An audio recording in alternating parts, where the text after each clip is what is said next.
Hello, Lori here again. So you've got your handy dandy Reckless Spirit Make Your Own Bracelet Kit.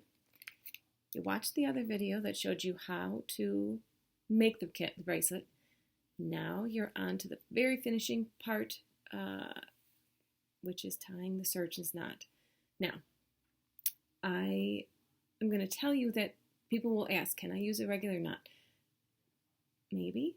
You can try, but it's not as foolproof as a surgeon's knot. The surgeon's knot obviously gets its name from the medical field, and then people use it for fishing, but it's a knot that doesn't come undone. It doesn't slide undone, whereas a regular knot can come undone because of the nature of the elastic cord.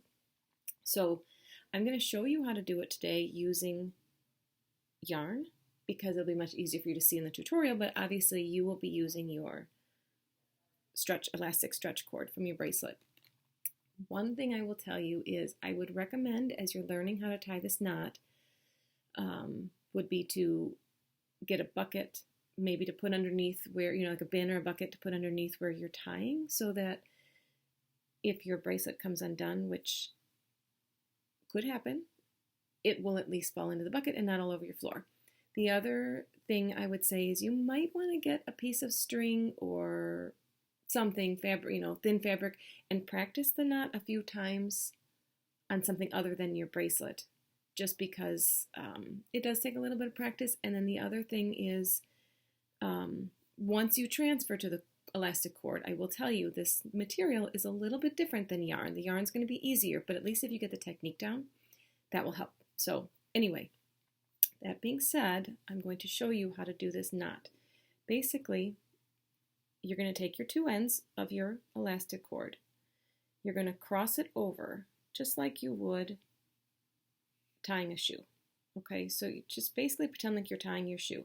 So you wrap your cord around once, just like this.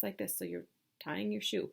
However, with a surgeon's knot, the first time you do it, you wrap it not just once, but you wrap it twice. Okay, so let's do that again. So you get your cord, you go to pretend like you're tying your shoe, you wrap it under, but then you take that little end and you wrap it a second time.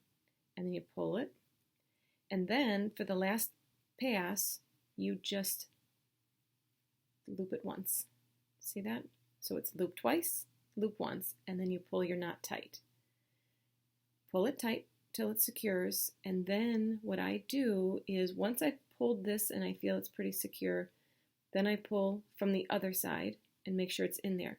Now with the bracelets, I usually recommend doing the surgeon's knot twice, just for safety measures. But once you've tied it, you pull both ends and make sure it's secure, and then I like to just kind of mess with it a little bit to make sure it's not going to come undone. But that's where I'm saying you might want to be over your bin or your bucket, because if your knot comes undone because of you don't want to use a ton of pressure, but any amount of pressure could cause the beads to fall. So there you have your surgeon's knot. If you have any questions, any problems, concerns, please feel free to email me at recklessspiritjewelry@gmail.com. I'll be happy to answer any questions. I respond pretty quickly and can go over anything, but you're probably going to watch this a few times.